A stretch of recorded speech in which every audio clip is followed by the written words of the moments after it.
राजनांदगांव बसंतपुर स्थित जिला अस्पताल का आज कलेक्टर द्वारा निरीक्षण किया गया। निरीक्षण के दौरान अस्पताल की बदहाल स्थिति देखकर उन्होंने नाराजगी जाहिर की और कहा कि व्यवस्थाओं में सुधार की सख्त जरूरत है।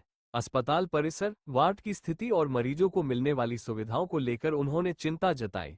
कलेक्टर ने भर्ती मरीजों से भी बातचीत कर व्यवस्थाओं की जानकारी ली और उनकी समस्याएं सुनी, जिस पर कलेक्टर ने निर्देश दिए कि जल्द से जल्द सुधारात्मक कदम उठाए जाएं और मरीजों को बेहतर सुविधा उपलब्ध कराई जाए।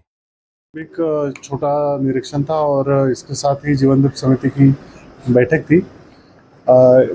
बैठक में मुख्य रूप से कुछ जो विषय थे, एक तो अस्पतालों में आने वाले समय में क्या हमें सुधार करने हैं उसके संबंध में, और कुछ जो कमियां हैं उसको पूरा करने के लिए क्या हम प्रयास कर सकते हैं उसमें बात हुई है। शासन के इसमें जो निर्देश है और आने वाले समय में हम लोग अगर अस्पतालों को कायाकल्प योजना के तहत लेते हैं तो अस्पतालों को भी फायदा होगा।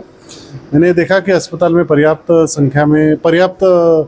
फंड उपलब्ध है, परंतु अभी उसके प्लानिंग करते हुए अस्पताल को कैसे बेहतर किया जा सकता है इसकी एक प्लानिंग की है।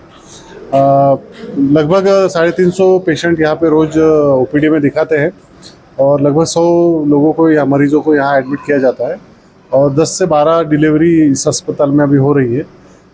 थोड़ा कैटरेक्ट के ऑपरेशंस यहाँ अभी कम है और इसके अलावा जो अन्य सुविधाएं हैं जो जिला अस्पताल के मान से होने वाली चाहिए, वो कुछ सुविधाओं में अभी सुधार हो रहा है निरंतर रूप से। इसके साथ ही जिले यहाँ पे मेडिकल कॉलेज है, तो दोनों संस्थाओं के बीच में कैसे समन्वय किया जा सकता है इसके लिए भी एक कार्य योजना हम लोग बना रहे हैं। सर, एक सबसे बड़ी समस्या यहाँ पर बारिश के दिनों में यहाँ पानी बारिश का घुस जाता है सर, हर साल यहाँ पर। तो इस संबंध में मैंने पेपर्स में भी पढ़ा था और आपने भी अवगत कराया है। तो इस संबंध में मुख्यमंत्री जो अधोसंरचना विकास फंड होता है अस्पतालों का, उसके तहत लगभग 3 करोड़ की राशि स्वीकृत हुई है और उसका टेंडर अभी लगभग 8 से 10 दिन में खुलेगा।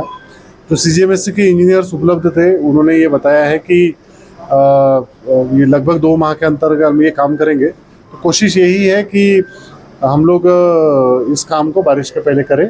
तो आज उस संबंध में भी चर्चा हुई है। दूसरा, यहाँ पे लॉन्ड्री की सुविधा उपलब्ध नहीं है, मैकेनिकल लॉन्ड्री की, तो मैकेनिकल लॉन्ड्री के भी टेंडर हमने जल्दी करने के लिए कहा है।